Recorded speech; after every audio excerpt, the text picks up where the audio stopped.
রোজকার রুটি একঘেয়েমি খেতে ভালো না লাগলে বন্ধুরা এইভাবে রুটি ট্রাই করে একবার দেখতে পারেন। অসম্ভব সুন্দর আর মজার লাগে খেতে, কিন্তু বাড়ির বাচ্চা থেকে বড় সকলে কিন্তু চেটেপুটে খেয়ে নেবে বন্ধুরা। নমস্কার, আমি সোনু, সোনু কিচেনে সকলকে স্বাগত জানিয়ে আজকে আমি রুটি দিয়ে দুর্দান্ত স্বাদের একটা টিফিন রেসিপি বা সকাল বিকেলের নাস্তার রেসিপি শেয়ার করছি। আশা করছি খুব খুব ভালো লাগবে ভিডিওটি। তো স্কিপ না করে দেখার অনুরোধ রইল আপনাদেরকে, দেখতে থাকুন। এখানে আমি 4টে রুটি নিয়ে নিয়েছি।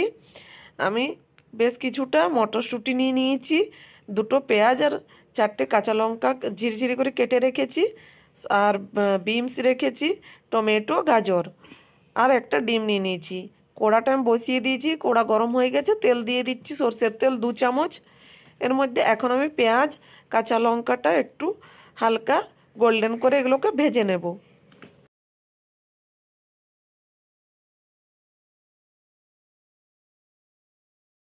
পেঁয়াজটা হালকা গোল্ডেন করে ভেজে নেওয়ার পর এখন আমি সব সবজিগুলো যেগুলো কেটে রেখেছি সেগুলো দিয়ে আবারও একটু নাড়াচাড়া করে নিচ্ছি আমি বেশ কিছুক্ষণ। এখন এইগুলোকে আমি সবজির মধ্যে আমি স্বাদ মতো লবণ দিয়ে দিচ্ছি।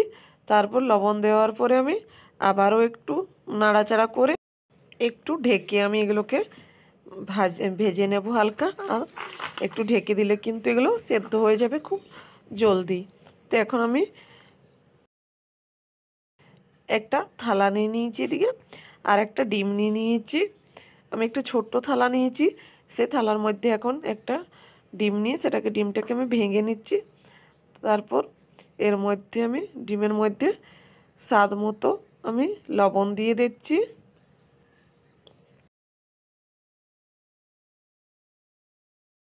আর আমি একটা কাপে 2 চামচের মতো জল নিয়েছি, সেই জলটা আমি ডিমের মধ্যে দিয়ে দিচ্ছি।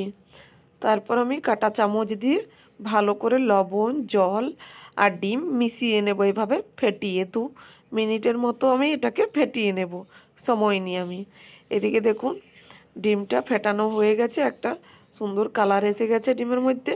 এখন ওপর দিয়ে আমি আগে থেকে কুচনো ধনে পাতা দিয়ে দিচ্ছি। ধনে পাতা দিয়ে এটাকে আমি একটা সাইডে রেখে দিচ্ছি। এদিকে দেখুন সবজিটা আমার অনেকটাই সেদ্ধও হয়ে গেছে পুরো। তার মধ্যে আমি 1/2 চামচ জিরে গুঁড়ো, 1/2 চামচ ধনে গুঁড়ো আর 1 চিমটি ঝাল লঙ্কার গুঁড়ো দিয়ে দিচ্ছি। ঝালটা আপনারা যে যেরকম পছন্দ করেন সেই হিসাবে দিতে পারেন বন্ধুরা, তবে বাচ্চারা খেলে ঝালটা একটু বুঝে দেবেন।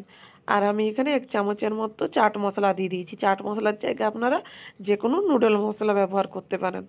এখন আবারও নাড়াচাড়া করে আমি একটা মাঝে একটু ফাঁকা জায়গা করে নিয়েছি, তার মধ্যে 2 চামচ আমি সয়া সস দিয়ে দিচ্ছি। আপনারা চাইলে টমেটো সসও এখানে ব্যবহার করতে পারেন। তারপর আবারও একটু নাড়াচাড়া করে আমি এখন এটাকে গ্যাসটা বন্ধ করে একটা সাইডে রেখে দিচ্ছি। এদিকে তাওয়াটা আমি গরম হতে দিয়ে দিচ্ছি। তারপর ডিমের ব্যাটারটা নিয়ে নিয়েছি। এখন ডিমের ব্যাটারটা নিয়েছি আমি একটা রুটিকে দেখুন মাছটা যে সাইডে একটু ফাঁকা করে নিয়েছি। এখন আমি ওই মাছটার মধ্যে হাতায় মানে চামচে করে ডিমের ব্যাটারটা দিয়ে দিচ্ছি অল্প, খুব বেশি দেওয়ার দরকার না। আপনারা চাইলে আমি দুভাবে বানিয়ে দেখাবো এটা। তো দেখুন ডিমের ব্যাটার দিয়ে আমি এখন ওই রুটিটাকে আবার ডিমের ব্যাটারের মধ্যে 2টো পিঠ ভালো করে উল্টে পাল্টে লাগিয়ে নিচ্ছি। ওপর দিয়ে একটু ধনেপাতা দিয়ে দিচ্ছি যাতে দেখতে সুন্দর লাগে রুটিটা ভাজার সময়। তো এইভাবে দেখুন সবগুলো রুটিই কিন্তু আমি সেমভাবে লাগিয়ে নেব ডিমের ব্যাটারটা। তারপর এখন ডিমের ব্যাটার থেকে রুটিটা আমি উঠিয়ে নিচ্ছি। আর এইভাবে তাওয়াটা যে আমি গরম করতে দিয়েছিলাম তাওয়ার মধ্যে আমি 1 চামচ তেল দিয়ে দিয়েছিলাম, রিফাইন্ড অয়েল। এখন আমি রুটিটা দিয়ে এটাকে 3 থেকে 4 মিনিট লো টু মিডিয়াম আছে আমি এটাকে ভাজতে দিয়ে দিচ্ছি। একটা পিঠ যখন হয়ে যাবে তখন এটাকে আমি আর একটা পিঠ উল্টে ভেজে নেব আবারও 2-3 মিনিটের মতো। এইভাবে একটু হাতা দিয়ে দিয়ে আমি চেপে চেপে এই রুটিটাকে ভেজে নেব। আর হ্যাঁ বন্ধুরা, তোমরা যারা আমার এই ছোট চ্যানেলটি সাবস্ক্রাইব করেছো তাদেরকে অসংখ্য অসংখ্য ধন্যবাদ। যারা এখনও করোনি তাদের কাছে অনুরোধ রইল আমার এই চ্যানেলটি সাবস্ক্রাইব করে দেওয়ার জন্য।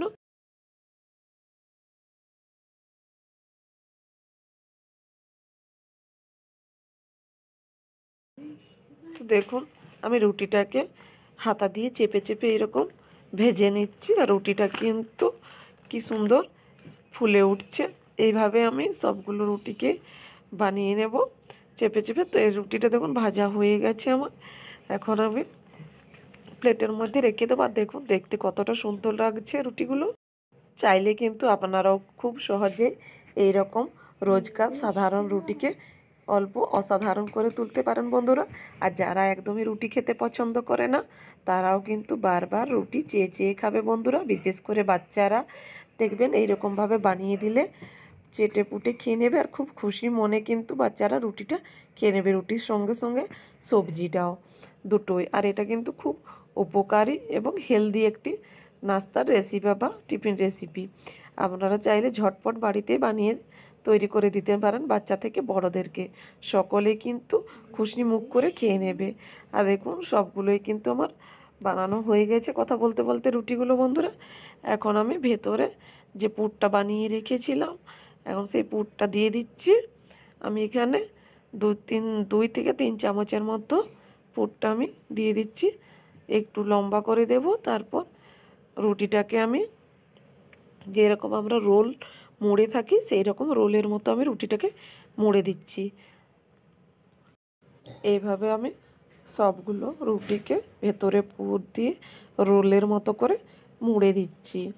আর দেখুন একটা সাইড আমি মুড়ে দিয়েছি, আর অপর সাইডটা আমি যেরকম রোল মুড়ে খোলা রাখি একটা সাইড, সেইভাবে দেখুন একটা সাইড খুলে রেখে দিয়েছি। আপনারা চাইলে কাগজ দিয়ে ওইটাকে মুড়ে দিতে পারেন, তবে আমি কাগজ দিয়ে মুড়ছি না, এরকমই মুড়ে রাখছি। আর দেখুন বন্ধুরা কতটা সুন্দর লাগছে দেখতে।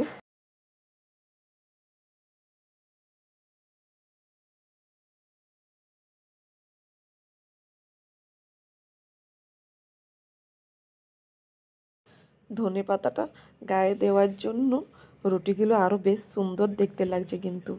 আর যত না দেখতে সুন্দর তার চেয়ে বেশি কিন্তু এগুলো খেতে মজার হয় বন্ধুরা। খুব টেস্টি একটা হেলদি রেসিপি, যে কোনো বাচ্চাকে বানিয়ে দিলে কিন্তু বাচ্চারা খুশি মনে এগুলো খেয়ে নেবে বন্ধুরা। আপনারা যদি বাড়িতে ট্রাই করে থাকেন বন্ধুরা, তাহলে অবশ্যই কমেন্ট বক্সে গিয়ে কমেন্ট করে জানাতে ভুলবেন না আপনাদেরকে এই রুটির রেসিপিটি কেমন লেগেছে বন্ধুরা।